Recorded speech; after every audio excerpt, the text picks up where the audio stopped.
Que hablaste que eres médico, casi médico, entonces vamos a hablar de regulaciones de las concentraciones de oxígeno y de dióxido de carbono. Hemos hablado del intercambio gaseoso. ¿Verdad? Que es la forma de nutrir el líquido extracelular y de eliminar los desechos del líquido extracelular. Pero ahora vamos a hablar regulación. Regulación de las concentraciones de oxígeno y de dióxido de carbono en el líquido extracelular.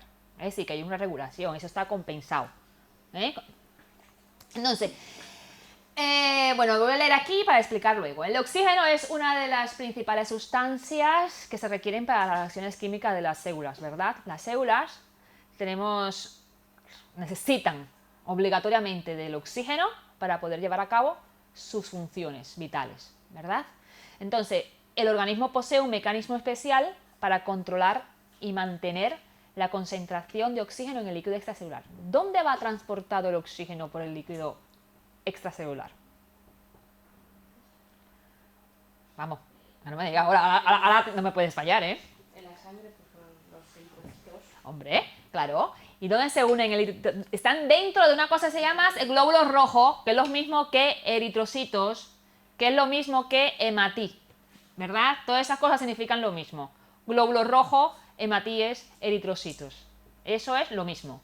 Y el oxígeno va dentro, se transporta en la sangre, dentro del glóbulo rojo del hematí, de eritrocitos, ¿verdad? ¿Unido a qué?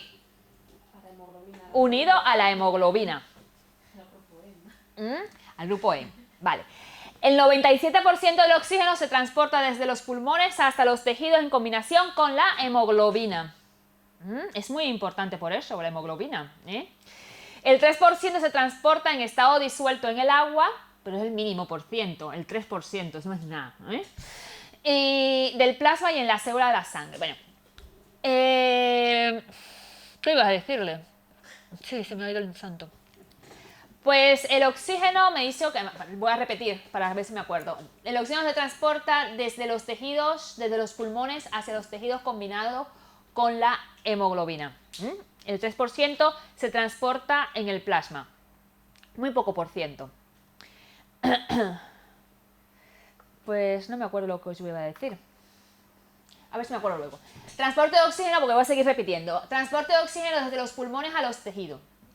El oxígeno se difunde desde los alvéolos hacia la sangre capilar pulmonar. Desde los alvéolos hacia la sangre de los capilares de los pulmones, porque la presión de oxígeno en los alvéolos es mayor que en la sangre capilar pulmonar. Quiere decir, cuando yo voy a poner o voy a meter oxígeno a mi sangre, en los alvéolos, hago la inspiración, ¿verdad? Y existe una presión de oxígeno en los alvéolos mayor, ¿verdad? Cuando yo inspiro, se llenan de oxígeno los alvéolos, ¿verdad? Entonces existe una mayor concentración de oxígeno en los alvéolos. Por lo tanto, la presión de oxígeno en los alvéolos aumenta. Y es lo que me hace difundir el oxígeno desde el alvéolo hacia los capilares. Porque la presión de oxígeno en el capilar está baja. Porque hay poca cantidad de oxígeno, o mínima cantidad de oxígeno.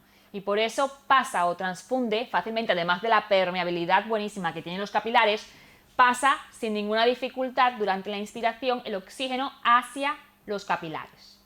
Y al contrario a lo mismo, en otros tejidos del cuerpo, la presión de oxígeno en la sangre capilar es mayor y hace que el oxígeno difunda hacia los tejidos. Va la sangre cargada de oxígeno hacia los tejidos y está cargada de oxígeno. Y las células está ávida de oxígeno, tiene poco oxígeno en su interior. Por lo tanto, el oxígeno penetra fácilmente porque la presión de oxígeno en la sangre capilar es mayor hacia las células, ¿vale? Cuando el oxígeno se ha metabolizado, es decir, se han realizado todas las funciones metabólicas, se ha utilizado el oxígeno, se ha desprendido un montón de energía, se ha hecho un montón de cosas dentro de la célula, yo lo sé para que me entiendan, y entonces lo que se deriva de eso, que lo que es el dióxido de carbono, ¿verdad? Lo que se formó entonces fue dióxido de carbono, sustancia tóxica, por lo tanto hay que eliminarse. Y hay un aumento de la concentración de dióxido de carbono dentro de la célula. Y como ya en el líquido extracelular o en los capilares hay poca concentración, entonces difunde fácilmente el dióxido de carbono desde el interior de la célula hacia los capilares. Entonces es transportado por todos los vasos sanguíneos, en este caso las venas, hasta el corazón. Y del corazón al pulmón. Por eso llega, ¿cómo es? A la aurícula, luego al ventrículo derecho del corazón, se contrae y sale a través de la arteria pulmonar hasta los pulmones. Una arteria que lleva sangre cargada de dióxido de carbono, desde el ventrículo izquierdo hasta el pulmón, en este caso hasta los alvéolos, donde se vuelve a realizar el intercambio gaseoso porque hay un aumento de la presión de dióxido de carbono dentro de los capilares, del capilar. Por lo tanto, difunde fácilmente hasta el alvéolo y es sacado hacia la atmósfera a través de la expiración. ¿Vale? Entonces, claro, y luego para completar el ciclo, vamos a completar el ciclo. Entonces, la sangre cargada de oxígeno, porque se hace el intercambio, no solamente yo estoy hablando de esto, pero en este momento también se está penetrando oxígeno en el mismo momento. Entonces la sangre cargada de oxígeno va hacia el corazón a través de... ¿De qué? De la única vena que lleva sangre oxigenada hacia el corazón. Y cae la vena pulmonar. Hasta la aurícula izquierda, que va hasta el ventrículo izquierdo, y entonces es el ventrículo izquierdo el que envía con la sístole la sangre cargada de ese oxígeno que proviene desde el pulmón hasta todas las células restantes o todo nuestro organismo. Hasta que difundan también en los espacios intracelulares, en los espacios tisulares, y se hace de nuevo el intercambio. En este caso es el oxígeno, pero también se hace intercambio, por supuesto, de todas las sustancias de desecho, que van a ser eliminadas a través del riñón, que van a ser eliminadas a través de estos sistemas. Vamos a mencionar por encima algunos mecanismos de regulación. Como estamos hablando siempre, estamos hablando desde el principio de la regulación interna de la homeostasis, entonces vamos a hablar de algunos mecanismos que se hacen en el cuerpo, por ejemplo, la regulación de la presión arterial. ¿Qué sabes tú de la regulación arterial? Y hay tantos, la vasopresina, Claro, el pH. no vamos a profundizar tanto porque aquí no son médicos, pero sí, la aldosterona, la renina, la angiotensina, todas esas cosas. Pero bueno, no lo vamos a hablar así porque es demasiado, ¿verdad? Entonces, están los mecanismos de regulación, mecanismos a corto plazo, mecanismos endocrinos también existen. Se da por reflejos y en unos minutos. Mecanismos a corto plazo, rápido. Tenemos, por ejemplo, el reflejo vasoreceptor. Tenemos vasoreceptores. ¿Sabes de los vasoreceptores? Varo de presión. Los vasoreceptores es que captan presión, regularidades en la presión arterial. Son importantísimos esta regulación porque si nos suben la presión, nos mata. Y si nos baja la tensión, nos mata. Entonces hay que mantener la tensión en un límite adecuado para que la sangre pueda ir con una presión normal y evite hacer daños en lo que es en el sistema circulatorio y en los otros órganos. Un aumento de la tensión mantenida en mucho tiempo produce lesiones a nivel de los órganos, ¿verdad? Por ejemplo, sobre todo del corazón, de los riñones, del cerebro, de la retina. Podemos tener una retinopatía hipertensiva, tenemos muchas consecuencias. Y del mismo sistema cardiovascular, lo que son vasos sanguíneos. Las famosas aneurismas nos salen producto muchas veces, además de otras cosas, por una tensión arterial alta mantenida. ¿Vale? Una nefrosis, cualquier cosa. La tensión es baja también. Tenemos más sintomatología cuando nos baja la presión que cuando nos subes muchas veces. Muchas veces cuando nos subes, a veces hay solamente alguna sensación de molestia en la cabeza, algún mareo o cualquier síntoma así banal. A menos que nos suba mucho, entonces nos pueda dar algo peor. Pero cuando nos estamos con la tensión baja, nos tenemos más síntomas. Tenemos mareos, estamos que no podemos, decaídos, podemos empezar a sudar frío, podemos incluso hasta perder el conocimiento y desmayarnos, ¿vale? Entonces, tenemos, por ejemplo, el mecanismo de los vasoreceptores. Detectan cambio de la presión arterial. ¿Dónde se encuentran los vasoreceptores? Algunos. Por ejemplo, hay bifurcación, En la carótida carótida, y... las carotidas. Exacto. Por eso es el masaje carotidio, por eso nos puede bajar la... Se puede... ¿Eh? Yo nunca lo he visto. Sí. Y nunca le aprietes los dos carótidas a un paciente, si no lo matas. Hay que dar las dos. Oh, no, si le aprietas los dos, imagínate que además es que le dejas de influjo al cerebro también, porque si le aprietas los dos, el pulso se palpa aquí, un solo lado, no los dos. Bueno, También está en el callado aórtico. Están las carótidas, como tú bien dices, también en el callado aórtico. Esos son vasoreceptores. Son receptores que no es más que terminaciones nerviosas, ¿eh? No es más que receptores como los que tenemos en la piel, como los que tenemos en cualquier otro sitio de nuestro organismo. Esos son varos porque son capaces de captar diferencias de presión, ¿vale? Por eso se llaman vasoreceptores. Hay termorreceptores, mecanorreceptores, cosas así, ¿vale? Entonces, los vasoreceptores detectan cambios en la presión arterial y para regular los cambios en la presión arterial alternan la fuerza y velocidad de contracciones del corazón. En general estoy explicando porque no quiero profundizar mucho, porque sería muy complejo, no termino nunca de hablar, ¿vale? Y hay un mecanismo endocrino, se da por la liberación de la hormona aldosterona también, la aldosterona. La aldosterona favorece la retención del líquido, es una hormona antidiurética. Favorece la retención de líquidos, por ende el aumento de la presión arterial. Cuando tenemos la presión baja, el organismo detecta la presión baja por estos vasoreceptores y desencadena un aumento de aldosterona en sangre. La aldosterona en sangre lo que hace es disminuir la retención del líquido porque baja tensión para aumentar el volumen sanguíneo, y al aumentar el volumen sanguíneo entonces aumenta la tensión arterial, se supone. Y en los vasoreceptores lo que tenemos es eso. Ahora vamos a ver, creo que tengo otro de vasoreceptores. Detectan los cambios de presión arterial y para regular los cambios de presión arterial alternan la fuerza de contracción del corazón y la velocidad, es decir, se pone más rápido el corazón o lo relaja más lento. Pero es que esto actúa, lo digo así de forma aislada, pero es que actúan muchas cosas que influyen cuando la presión está alta. No es solamente eso haberlo aislado, se estudia aislado porque, bueno, pero está el sistema simpático, el sistema parasimpático que también provoca vasodilatación o vasoconstricción, aumento de la frecuencia cardíaca, disminución de la frecuencia cardíaca, dependiendo de la situación. Dice, precisamente, mecanismo de regulación. En los vasos, los nervios vasomotores simpáticos regulan el diámetro y la resistencia vascular. Los vasos sanguíneos están inervados. Los vasos sanguíneos también están inervados, todos están inervados, ¿vale? Entonces, los vasomotores, nervios vasomotores simpáticos del sistema simpático regulan el diámetro y la resistencia vascular. Si yo tengo un diámetro grande, ¿qué le pasa a la resistencia vascular? Disminuirá. Si yo tengo un tubo así, no hay tanta resistencia, el agua me entra, pero si yo tengo un tubito finito, aumenta la resistencia. Y te aumenta la fuerza de contracción que tiene que hacer la bomba para vencer esa resistencia. Pero bueno, no. El sistema nervioso periférico controla funciones cardíacas por medio de fibras parasimpáticas. El simpático abre o cierra los vasos, ¿vale? El simpático. El otro, el parasimpático, controla las funciones cardíacas, es decir, el parasimpático lo que hace es bradicardia, lo que hace es relajar un poco el corazón, que en caso de tensión alta lo que hace es disminuir la fuerza de contracción del corazón o la fuerza de contracción, las funciones cardíacas por medio de fibras parasimpáticas, y el nervio vago también está involucrado en eso, que eso lo verán más tarde también, no ahora, en otras.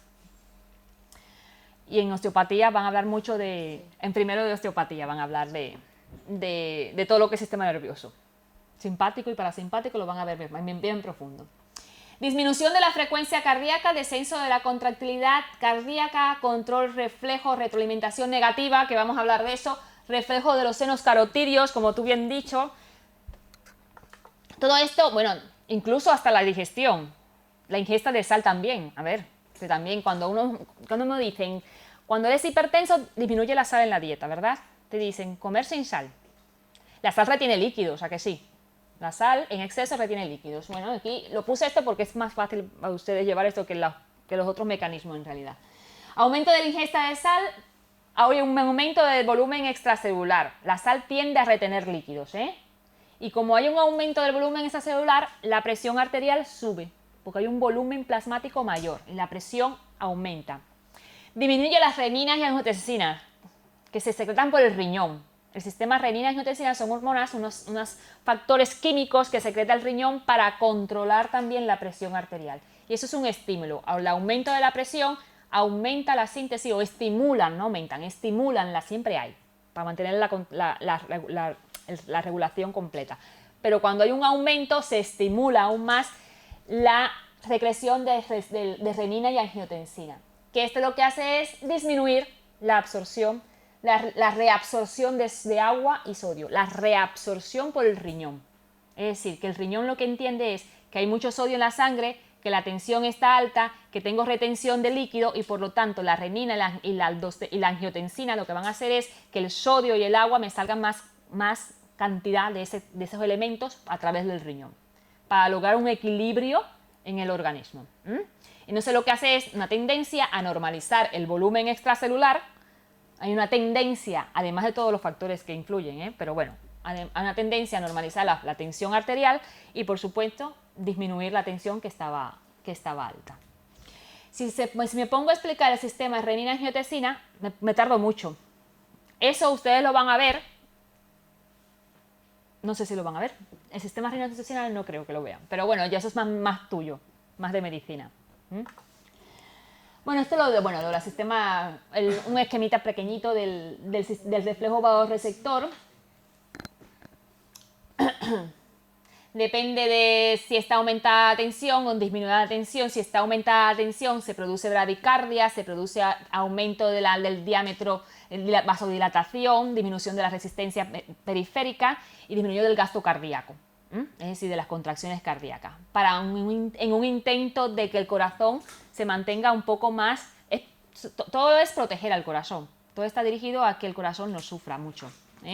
Entonces, si es una disminución de la tensión, sería al revés, sería una vasoconstricción periférica, un aumento de la resistencia periférica y aumento de las contracciones y de la fuerza de contracción del corazón, y así más o menos.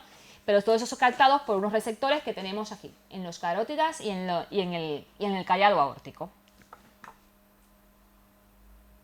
Otro ejemplo de homeostasis. Por ejemplo, en la regulación de la temperatura corporal. Es otro ejemplo de los muchos ejemplos que se pueden poner, ¿vale? Pero otro ejemplo es este. Por ejemplo, cuando tenemos la temperatura, por ejemplo, alta, como decimos, tenemos temperatura alta, tenemos calor, tenemos temperatura alta, entonces se activan los mecanismos enfriadores en el cerebro, ¿vale? Los centros que nos dicen hace mucho calor, vamos a enviar un estímulo o por vía eferente o unas respuestas que sean que intentar enfriar el cuerpo, ¿vale? Porque si no tendríamos fiebre, aumenta la temperatura del cuerpo y tendríamos fiebre. Entonces, ¿qué pasa? Los vasos, ¿qué pasa? Se dilatan, se llenan con sangre caliente que irradia calor por la piel. Irradiamos calor por la piel, por eso la piel se nos pone pegajosa, sudamos, porque se vasodilatan los vasos sanguíneos que tenemos en la piel. Entonces lo que hacemos es irradiar calor y eso contribuye a bajar la temperatura. Al ir bajando la temperatura, el termostato, tenemos un termostato en la cabeza, que se activa o se desactiva. El termostato entonces se apaga mediante por los mecanismos de enfriamiento. Entonces la sudoración es un mecanismo de enfriar el cuerpo. Un estímulo, por ejemplo, del aumento de temperaturas, por ejemplo, es el ejercicio. El ejercicio físico. ¿Cuánto nos ponemos rojos? O sea, que nos ponemos rojos cuando estamos haciendo, los que son blancos y rosados, o hay otras personas que no se le nota. Pero los que son blancos y rosados se ponen rojos, empezamos a sudar, tenemos hiperemia. Hiperemia, ¿cómo se llama? Y si al contrario, entonces los vasos, ¿qué pasa? Se contraen los vasos. Si existe una disminución de la temperatura, tenemos frío, los vasos se contraen. La sangre se mueve a tejidos profundos, más profundos, en las otras a los tejidos superficiales, para provocar eliminación del calor. Aquí la sangre se mueve a los tejidos más profundos y se reduce la pérdida de calor por la piel. Se activan los mecanismos de calentamiento, que son esos. Actividad muscular, temblores, que yo había dicho anteriormente, los temblores, aquí no está la pirorección, pero la pirorección también es un mecanismo, Aumenta todo esto, la temperatura, y el termostato apaga los mecanismos entonces de generación del calor. Es una regulación que existe y pasan tan a menudo y tan frecuente, pero pasan tan inadvertidos porque no estamos en eso, y cada cosa que pasa en nuestro organismo y cada cosa que simplemente el hecho, yo decía, el otro día me regaló mi hijo una flor. sí, mi hijo tiene 6 añitos y va recogiendo las flores por el suelo. Y una vez, y arrancó una flor una tipo rosa de un jardín que era un vecino y me la dio a oler. Y simplemente de oler yo la flor, ya me acordé de todas las cosas que se desencadenan cuando uno huele una flor. Y todas las cosas por dentro de ti que estás funcionando desde lo emocional, que ustedes van a hablar mucho de emocional en osteopatía, desde lo emocional hasta todas las reacciones nerviosas por oler la flor. Y desde lo emocional, porque es mi hijo la que me lo ha regalado. Y eso se genera una emoción, una reacción de, ay, tú dices, ay, qué lindo, no sé qué. Cuando llega un hijo tuyo con o un novio o quien sea, un amigo, una amiga, con las reacciones normales. Pero todo eso está interrelacionado y es muy bonito y eso se va a ver. Y si llegáis a 4º año, vas a ver lo que es sistema sensorial, que es muy bonito. El sistema sensorial es muy bonito. Y hay unos vídeos muy bonitos del sistema sensorial. El calcio, que ya había hablado también, o sea que yo hablo y rehablo. Ya habíamos mencionado antes lo del calcio. Se produce la paratormona, que es la que regula el metabolismo del calcio en el organismo. Efectos cuando hay poco calcio en sangre, pues se produce paratormona. ¿Y la paratormona qué hace? Aumenta la vitamina D, la ingestión de vitamina D. Absorción intestinal de calcio, aumenta la reabsorción renal. El riñón le dice, ¡ay, espérate, no eches calcio por la orina que me hace falta! Porque tengo una fractura y hay que hacer hueso. Entonces, también eso, ¿vale? Reabsorción renal de fosfatos también, porque el fosfato también tiene que ver con la formación de hueso. Reabsorción ósea, es decir, que el calcio también se libera por el hueso cuando hace falta para alguna situación. El mismo hueso libera su calcio. Reabsorción ósea porque existen, no sé, ustedes sabrán, yo siempre digo porque siempre se me unen las cosas. Hay 2 células importantes, una que forman huesos y unas que rompen hueso o que destruyen hueso. ¿Cuáles son las que forman huesos? Las células que forman huesos. Pisio, venga. Ya. Ay. Exacto. Las que forman huesos se llaman osteoblastos. Osteo de hueso, osteo de osteópata. Osteoblastos. Y las que destruyen huesos se llaman osteoclastos. Y eso es un sistema que también está muy regulado. Porque ¿qué pasa? Si formamos muchos huesos es un problema. Porque tendríamos las corticales demasiadas gruesas. Tendríamos espolones, teníamos excrescencias óseas en las articulaciones, estuviéramos un poquito más rígidos de lo normal, ¿no? Y con dolores y con problemas. Si aumenta la función de los osteoclastos, entonces aparecería ¿qué cosa? Una osteoporosis. Aparecería. Hay personas que tienen osteoporosis de pequeños, pero eso hay osteoporosis juvenil. Pero es muy más rara, pero bueno. Pero cuando hay una osteoporosis, por ejemplo, por gravidez, los cosmonautas que van al cosmos tienen osteoporosis, por eso hay que chequearle cada vez que vienen, porque como están en estado de gravidez allí, los huesos siempre hay que cargarlos.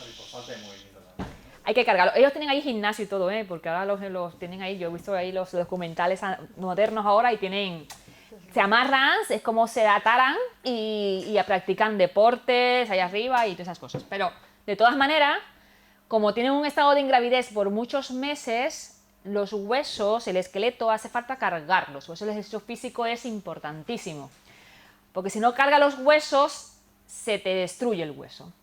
Te provoca osteoporosis en el hueso. Por lo tanto, es importante. Y bueno, esta cosa que decimos aquí, reabsorción ósea, es para lograr una regulación, ¿verdad?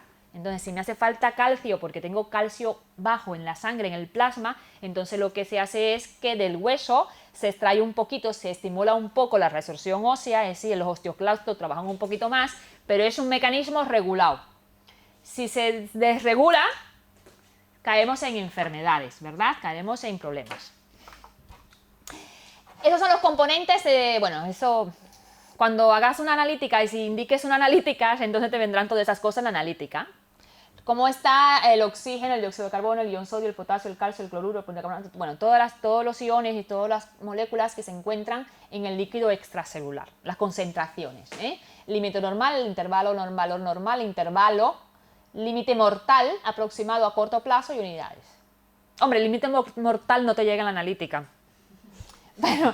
Pero bueno, aquí esto, bueno, ya si os podéis ver, el potasio tiene unos límites muy pequeñitos, el potasio. El sodio también. Cuando hay un aumento de sodio en el cuerpo, más bien lo que se habla es que está deshidratado el paciente, que está deshidratado la persona, está deshidratada. Entonces lo que hacemos es, lo mejor es beber más líquidos. Por eso es importante beber líquido, que yo no he bebido nada. Y, por ejemplo, el potasio también es importantísimo. El potasio participa en las contracciones musculares. Dime. Perdona, Sí, tienes que ir. No, Ah. sí, bueno, aparte, pero es que disculpad, lo Sí. de las células yo me he quedado, digo, luego lo miro en internet, pero... No, tú me dices, yo te digo. Sí, las células que forman los huesos, una es la Blastos con B y osteoclastos con C. Bueno, yo digo C. ¿Separado? No, juntos, ¿eh? Osteoblastos y osteoclastos. Bueno, entonces, esto, el potasio ya diciendo que es, porque son los más importantes, es muy importante en las contracturas, en la contracción muscular, el intercambio de membrana para transmitir el impulso nervioso. El corazón, si se desestabiliza el corazón es el más que más sufre, puede tener una arritmia cardíaca, ¿eh? Y que puede provocar la muerte. Bueno, esto es lo que es la homeostasis, la fórmula que se hace para que explica el grado de eficacia mediante el cual el sistema de control mantiene condiciones constantes. Sin más, yo tampoco me lo sé, así de claro. Hay una cosa importante, retroalimentación negativa y retroalimentación positiva. Todos los mecanismos dentro del organismo están regulados, ¿verdad? Pero están sujetos a una retroalimentación negativa. En resumen os digo, retroalimentación negativa significa equilibrio también. Negativa, ¿por qué? Porque a una fuerza se contrapone otra, por lo tanto se regula, ¿verdad? Una regulación negativa, por ejemplo, me sube la tensión arterial, ¿no? Entonces por retroalimentación negativa hay otros mecanismos que intervienen, que me bajan o me estabilizan la tensión arterial. Si hubiera una retroalimentación positiva, quisiera hacer que me suba más. Si es una retroalimentación positiva, lo que hace es aumentar lo que está fallando. ¿Es importante la retroalimentación positiva? A ver, en algunas situaciones específicas en el organismo sí es importante. Por ejemplo, en las contracciones uterinas durante el parto. En las contracciones uterinas, la oxitocina, la secreción de oxitocina, es importante que sea una retroalimentación positiva para que se logre expulsar el producto de la gestación, ¿verdad? El feto. Eso sería importante ahí, ¿verdad? Pero sin embargo, en una tensión arterial sería la muerte del paciente si sigues tú alimentando la presión alta o la tensión baja.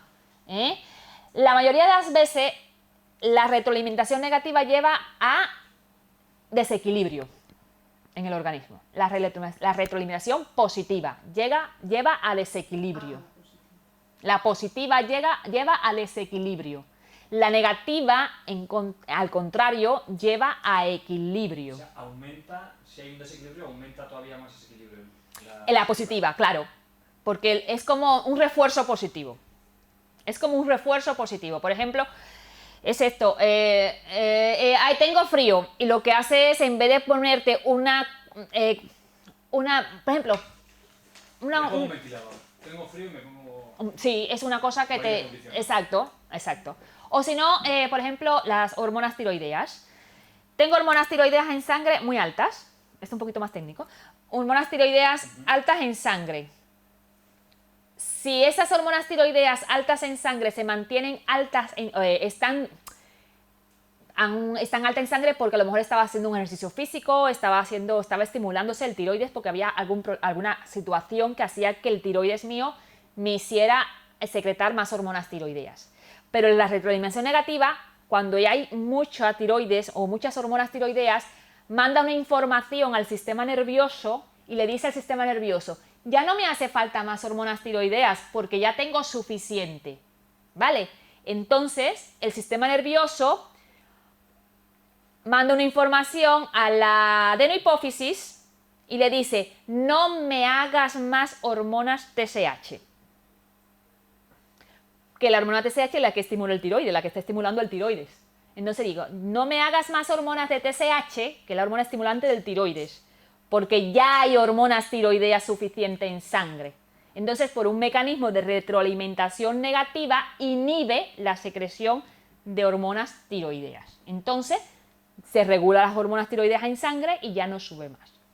Si este mecanismo falla, las hormonas tiroideas, o si hubiera una retroalimentación positiva, las hormonas tiroideas no tienen cómo bajar. Entonces sería reforzar y no se traería consecuencias la enfermedad, un hipertiroidismo. Existiría un hipertiroidismo, un aumento de la glándula, un posible bocio y un posible trastorno de hipertiroideo con todas las consecuencias y todos los síntomas clínicos que tiene un hipertiroidismo. ¿Vale? Lo normal es una retroalimentación negativa para regular esa concentración. Y como te digo, el tiroides, te puedo hablar de las folículos estimulantes, te puedo hablar de las hormonas paratormonas, si hay mucho calcio, te quita todo el calcio y te quedas sin hueso. ¿Vale? Entonces, la retroalimentación negativa está asociada a procesos de autorregulación homeostáticos. Los sistemas con retroalimentación negativa se caracterizan por la mantención de determinados objetivos. Se dice que un sistema está alimentado negativamente, realimentado negativamente cuando tiende a estabilizarse. Es la más utilizada en sistemas de control. Tiende el organismo a estabilizarse con la retroalimentación negativa. Están ejemplos, retroalimentación negativa. La más utilizada es el sistema de control. Se dice que es un sistema que está retroalimentado negativamente cuando tiende a estabilizarse. Es decir, cuando nos vamos acercando al orden de consigna hasta llegar a ella. La retroalimentación negativa frena un sistema, frena el sistema. No lo deja desbocarse, lo frena, mantiene una estabilidad. Por ejemplo, bueno, esto es un ejemplo de un automóvil, a ver, dime tú. Un automóvil conducido por una persona, en principio, es un sistema realimentado negativamente, ya que si la velocidad excede la deseada, como por ejemplo en una bajada, ¿qué tú haces en una bajada? Tú frenas, ¿verdad? Hombre, no vas a pregar el acelerador, porque si lo alimentas positivamente te vas a estrellar, ¿verdad? Entonces lo que hace, la presión sobre el pedal aumenta, y esto es una retroalimentación negativa.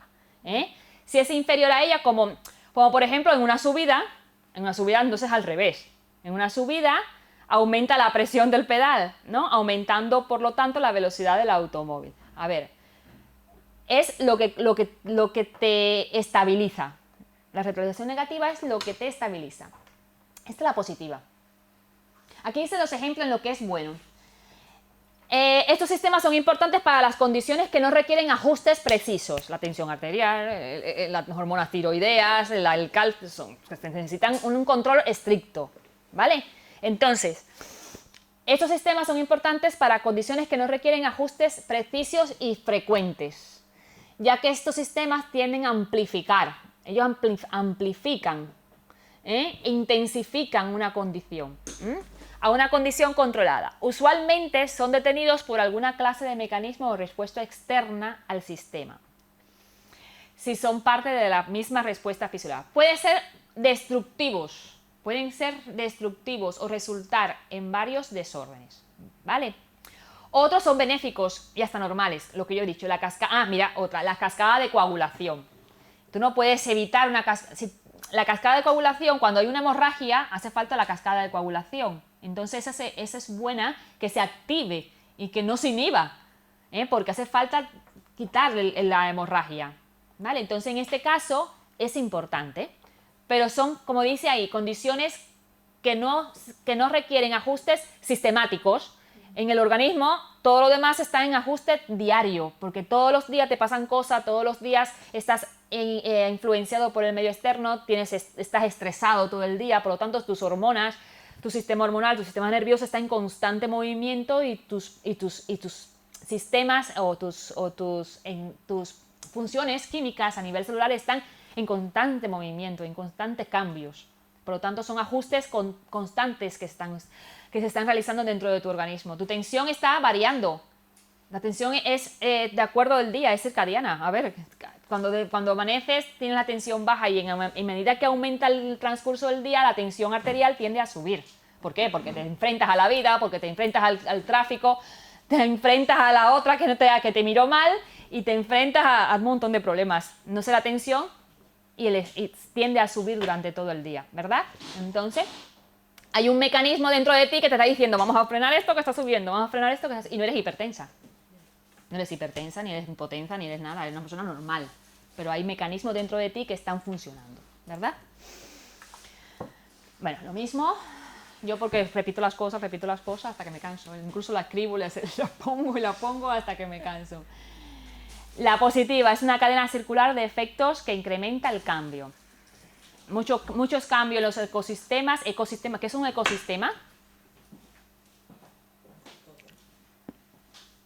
Hombre, no todo el mundo se quedó así. Tú, un médico, no controlas el ecosistema. El ecosistema es el hábitat donde se desarrolla alguien, la vida, el entorno, ese es el ecosistema.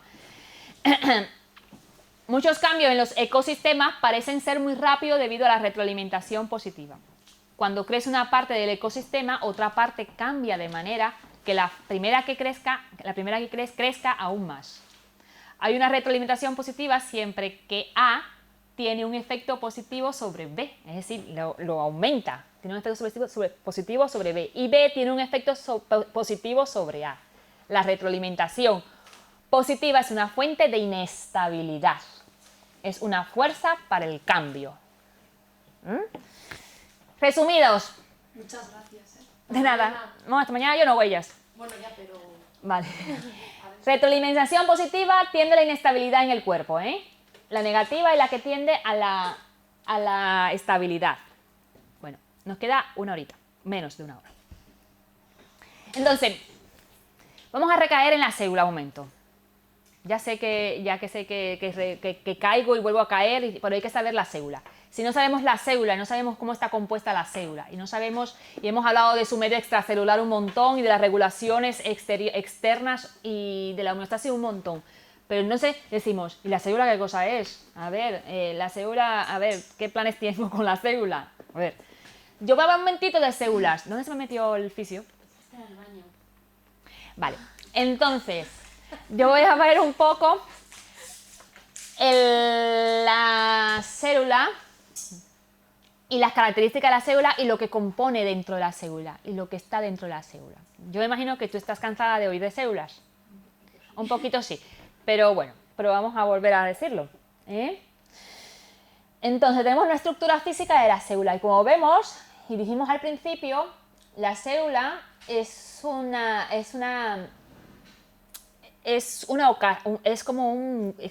se ven en el microscopio como si fueran huecos o casidades, que se descubrieron una vez y dijeron, hola, mira lo que hay aquí. Entonces se empezaron a investigar y se empezaron a estudiar cada vez más la célula y cada vez que se estudiaba más y se descubrían más cosas, como el microscopio electrónico, entonces flipaba la gente, diciendo, ostras, como hay cosas aquí adentro que no sabemos. Estoy volviendo para atrás un poco. Estoy para adelante, pero hablando de atrás. De la célula, ¿no? Vale. Entonces vemos aquí que en la célula, una de las características es que es individual.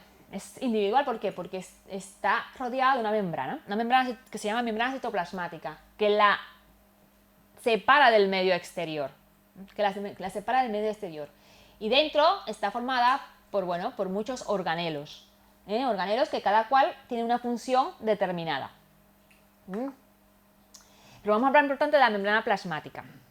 La membrana plasmática de la célula, ¿cómo es? Permeable. Semipermeable. Es una membrana porque si es permeable, entra por allí para la célula todo, como perro por su casa. Y no puede ser. Pasa pues lo que es permeable, para lo que es soluble, porque la membrana citoplasmática es una membrana lipídica. A mí me parece como un sándwich, no sé si aquí tengo luego vengo, como un sándwich me parece, como un sándwich de estos de helado, que tiene chocolate por dentro, chocolate arriba y chocolate abajo y adentro tiene la crema, pues a mí me parece así. Bueno, está constituida por muchas estructuras, proteínas, por ejemplo, que son estas, que son las proteínas, son estas proteínas, que son varios tipos de proteínas que son integrales, que él mismo lo dice, proteínas constituyen cerca de la mitad de la masa total de las membranas. Están las proteínas integrales, que son estas, que atraviesan la membrana de un lado a otro. Y están las periféricas, que son estas. Las periféricas están encima, hay otra foto creo que está mejor. Se asocian con membranas por los enlaces iónicos fuertes, principalmente con las proteínas integrales también. ¿Veis? Con las proteínas integrales, con unos enlaces fuertes que tienen, se unen.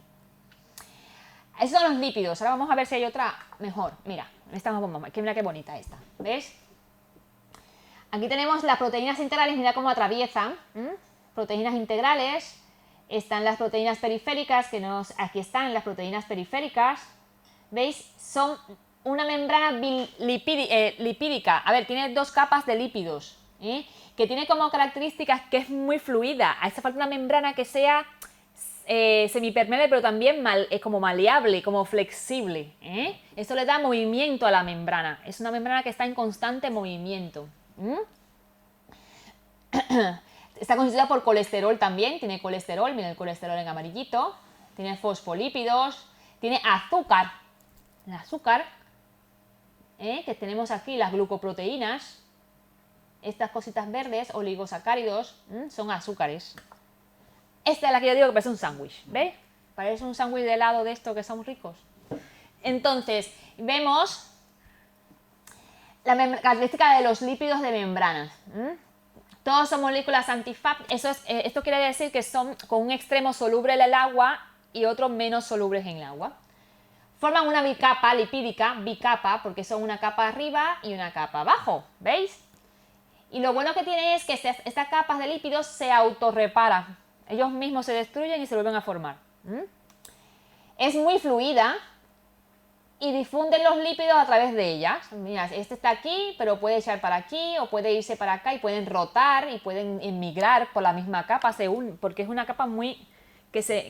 me da la impresión como que todo se mueve en ella, sí, es muy flexible, lo que quiero decir. Rotan los lípidos, difunden lateralmente, giran y difunden transversalmente. Los lípidos. También hay glúcidos en la membrana, son azúcares. Entonces tenemos las que están unidas a los lípidos, son glucolípidos. Y las que están unidas a proteínas son glucoproteínas. Bueno, la huella digital. Por esos glúcidos, cada célula tiene como una cosa que es diferente a todas las células. Es como la huella, como nosotros tenemos las huellas dactilares, ellos son las huellas de las células. Diferentes células exhiben diferentes tipos de glúcidos. Y depende de los tipos de glúcidos que exhiben, entonces será el tipo de células. Entonces se dice que es la huella digital de la célula. Permiten los glúcidos el reconocimiento y protección celular. Protegen a las células, los glúcidos. La viscosidad, yo me imagino el azúcar, que es medio viscosa cuando se pone las cosas hay que imaginárselas para podérselas aprender, porque entonces te imaginas como el azúcar cuando es melaza, que es un poco viscosa. Entonces, la viscosidad en la cubierta, que favorece, claro, que se mueva más fácilmente la membrana. La adhesión en este caso en el óvulo y el espermatozoide, son células. En el caso del óvulo de espermatozoide, esta membrana permite que se pegue, o que el espermatozoide se pegue al óvulo, se adhiera al óvulo, gracias a estas también, a los glúcidos que presentan en su superficie. Esos son los glúcidos, mírenlo aquí, las glucoproteínas, glucolípidos, está pegado un lípido a la membrana lipídica. Son las proteínas integrales. Las proteínas integrales son importantes, ya veremos, no sé si lo dirá aquí, bueno, aquí se localiza en la región externa el glucocálix. Función, protección, reconocimiento, que se adhieran a ella las otras células o las sustancias. La membrana de la célula tiene proteínas transversales y proteínas periféricas, y es importante porque en las proteínas también ayudan a penetrar las sustancias a través de ellas. Las sustancias que no son muy solubles en lípidos, entonces ellas actúan como si fueran canales. Entonces también ayudan, depende de la concentración en que estén las concentraciones, entonces a través de ellas penetran también, forman canales y penetran también al interior de las células algunas sustancias, porque no son solubles en lípidos, entonces ellas actúan así, como una difusión facilitada, la facilitan por canales o por... Bueno, la función es lo mismo que he dicho, proteger la superficie de la célula, reconocimiento de la célula, de celular y en los procesos de rechazos de injerto y en trasplantes es importante. Confiere viscosidad a las superficies celulares, que hemos dicho, permitiendo el deslizamiento de las células en movimiento, como por ejemplo las sanguíneas. Presenta propiedades inmunitarias, por ejemplo los glúcidos del glucocáliz de los glóbulos rojos presentan los antígenos famosos ABO, son estos tipos de glúcidos. Que eso lo sabrá ella, lo sabrás tú. Sí. Entonces nada, esto es otra célula. Y el citosol. ¿Qué cosa es el citosol? ¿Citosol? Tú no. La al lado. Y yo luego voy para ti. Los di, pero ya los tengo en...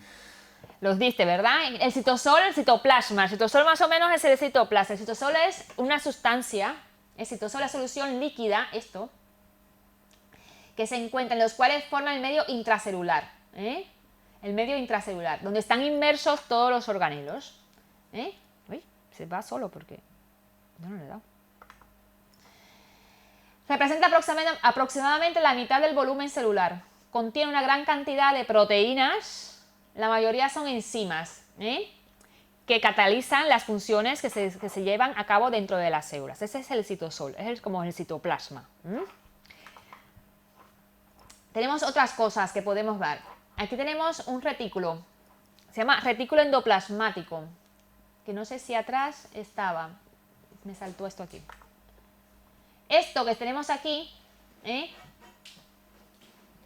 es un retículo endoplasmático, lo que está muy pegado al núcleo, y hay dos tipos de retículo endoplasmático, es otro organelo. Está el retículo endoplasmático liso y el retículo endoplasmático rugoso.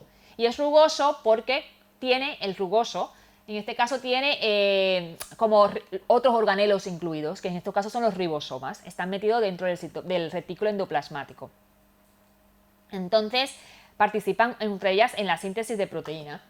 Pero bueno, es donde se realiza la síntesis y producción de proteínas, los cuales sintetizadas por los ribosomas, pasan al lumen, al retículo, para llevar a cabo funciones que tienen que llevar. Este es un ribosoma. El ribosoma es importantísimo porque en el ribosoma se lleva a cabo la síntesis de proteína. Y es clave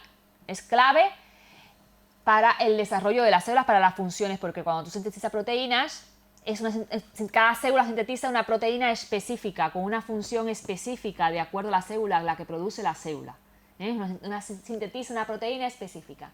No siempre están adosados a la membrana del retículo, pueden estar también libres en el citoplasma, constituyendo a veces los polirribosomas, cuando están en grupos. Contienen las proteínas y ARN. Es importantísimo esto porque, hombre, ella se ríe y me parece que porque ya conoce más o menos las cosas, pero existe una cosa que se llama ARN.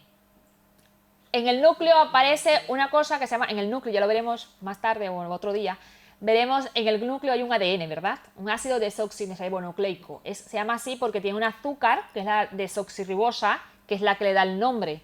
Pero hay otro ARN. Hay un ARN que se llama ácido ribonucleico porque tiene otro tipo de azúcar, que es la ribosa. Y por eso se llama ácido ribonucleico. Claro, este ácido ribonucleico se forma a partir de la ADN. Y para esto es importante para realizar la síntesis de proteína que se lleva a cabo en los ribosomas. Vale, ahora vamos a leer. Eso va a decir, no sé si me da tiempo hoy o a lo mejor me tendré que decirlo en la próxima clase, pero lo tengo aquí. Función de los ribosomas, la síntesis de proteína. La síntesis de proteínas es la función del ribosoma. Se une a una molécula de RNA mensajero, que eso lo vamos a explicar luego, y se desplaza traduciendo la secuencia de nucleótidos, que eso es mejor todavía. Y un polirribosoma no es más que una agrupación de ribosomas en la misma molécula de RNA. Hay otros aparatos. Tenemos el aparato de Golgi.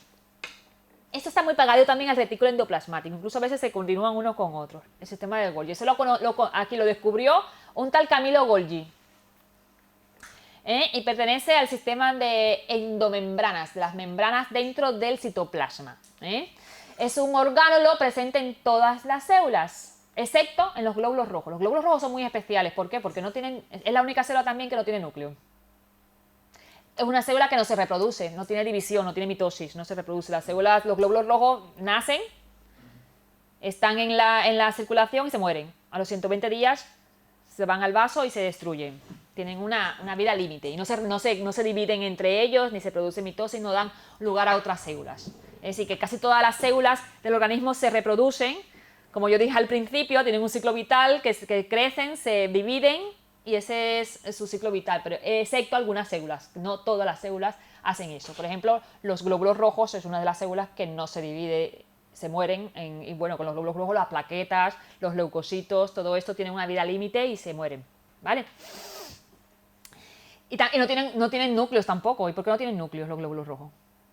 Pierden el núcleo, por eso no se dividen, porque no tienen núcleo, pero ¿por qué? ¿Por qué?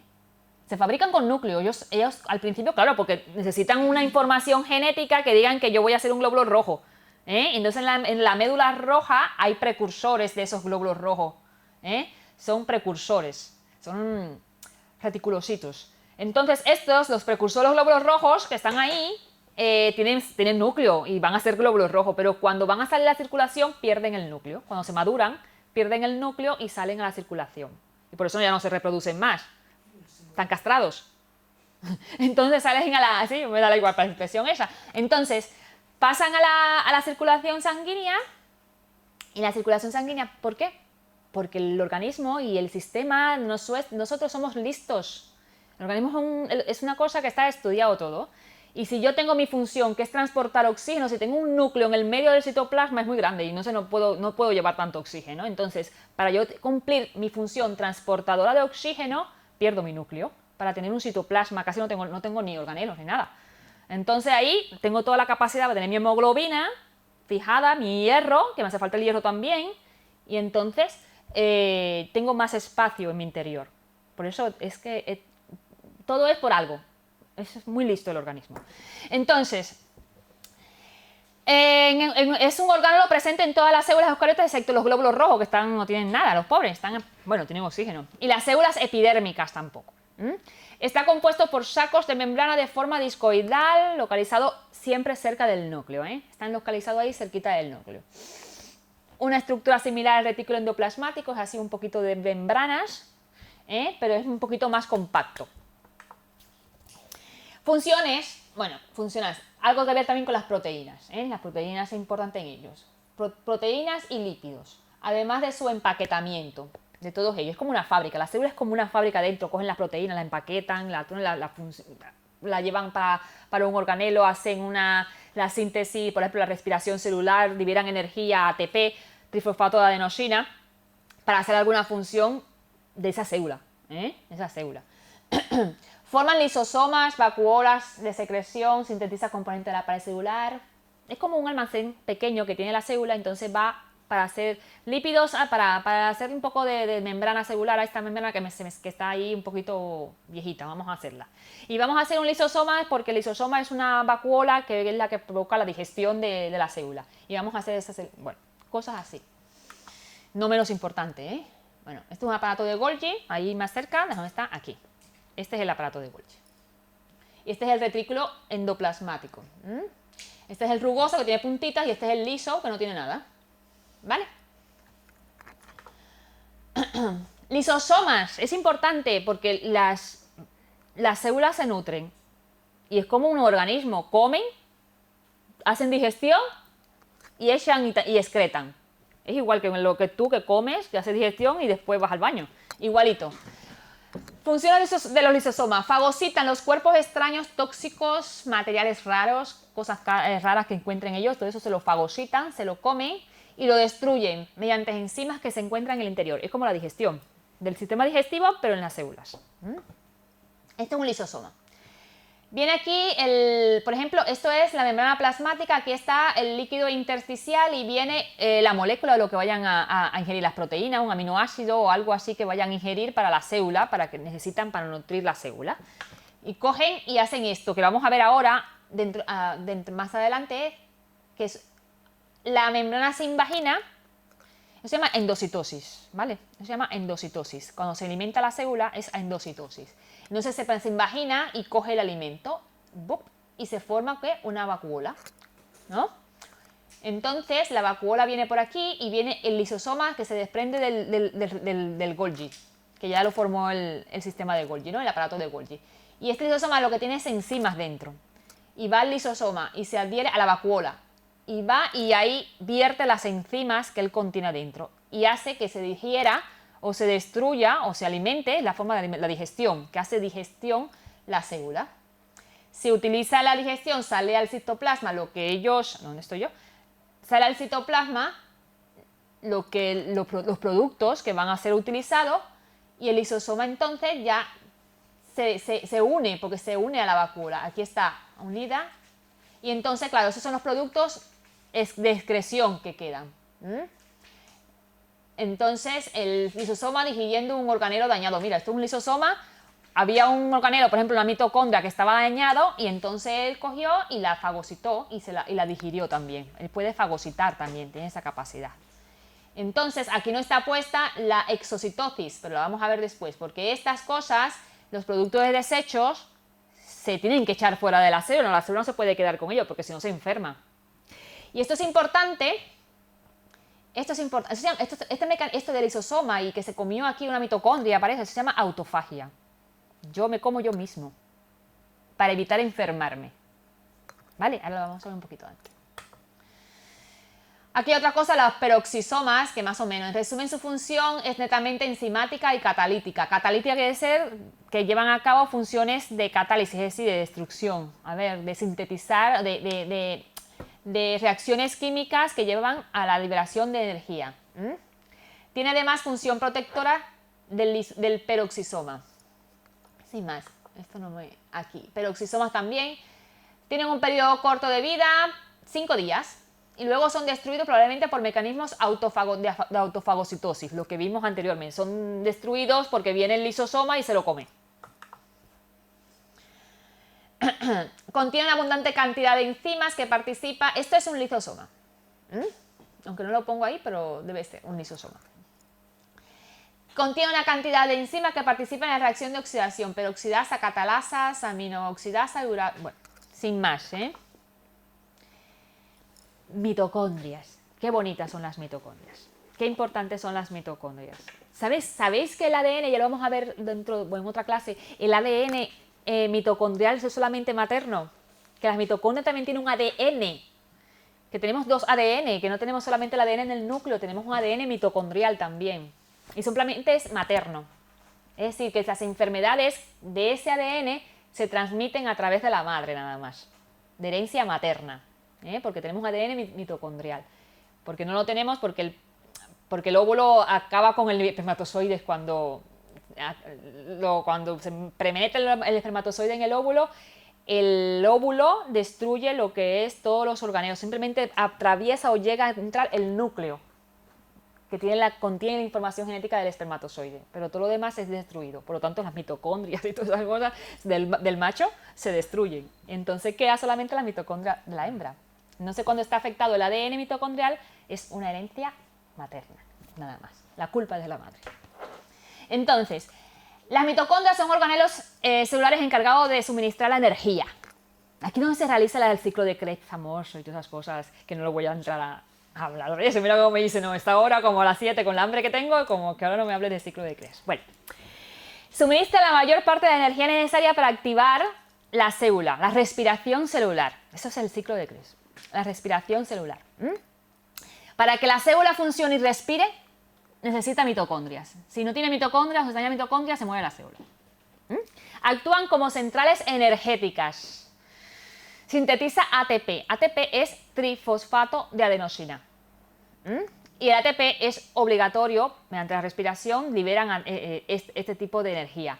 Y esta energía es imprescindible para realizar todas las demás funciones de la célula. Si no tiene ATP, la célula se muere. Por eso te digo que sin mitocondria moriría la célula. Porque hace falta energía para llevar a cabo todos estos procesos. Los ADN, la replicación, hacer el ARN, hacer células, hacer lisosomas, que funcione todo el retículo, todo. Es para que haga todo la célula, las funciones de la célula, hace falta energía.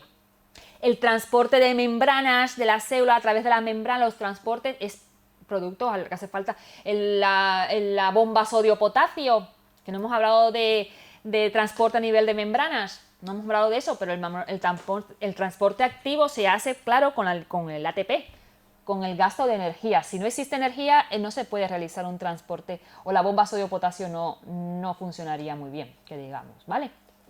Entonces, actúan como centrales energéticas de la célula y sintetizan ATP, a expensas de los carburantes metabólicos, a expensas de lo que comemos, glúcidos, aminoácidos, todos esos ácidos grasos, aminoácidos que hemos ingerido en la dieta, la célula los utiliza para hacer energía. Presenta una membrana exterior permeable, bueno, hay iones, metabolitos, muchos polipéptidos, contiene proteínas, bueno, eso sin más, ¿eh? Lo fundamental es esto, ¿eh? Que es una fábrica, o es la termoenergética de la célula. Bueno, esas son las funciones del ATP. Se usa para promover 3 categorías principales de funciones celulares.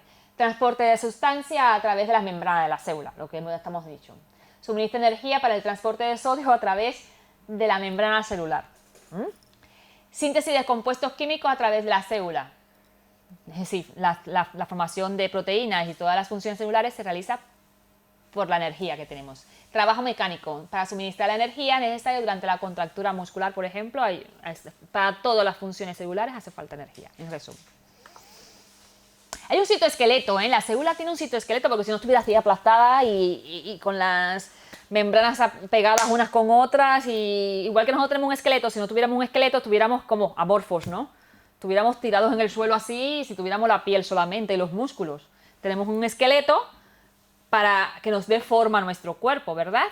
Por eso las amebas, como no tienen esqueleto, son así, ¿no? Porque no tienen un citoesqueleto, ni tienen un esqueleto. Si nosotros no tuviéramos esqueleto, estuviéramos aplastados en el suelo. Y no podíamos andar, porque estuviéramos aplastados. Estuviéramos arrastrándonos. Y metiríamos pseudópodos o algo así, para andar, nos arrastráramos. La célula también tiene citoesqueleto, tiene un citoesqueleto para poder tener forma, porque si no estuvieran aplastadas también, ¿verdad? Y con la fuerza de gravedad estuvieran todas así, también aplastadas, ¿verdad? Entonces es un complejo, es un sistema tridimensional que tiene, son como un enjambre, una enredadera, es como en otras fotos se ve como si fuera una tela de araña, así, es como es el esqueleto, con fibras, está hecho de fibras proteicas, ¿eh? Fibras proteicas que se unen a las membranas celulares entre sí gracias a proteínas de unión de fijación y forman un armazón tridimensional.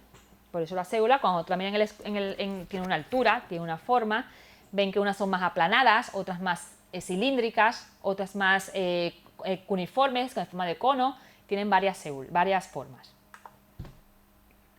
Lo que hablábamos anteriormente, la autofagia, ya vamos a casi terminar, porque vamos a dejar la otra parte que está empezada para la otra conferencia.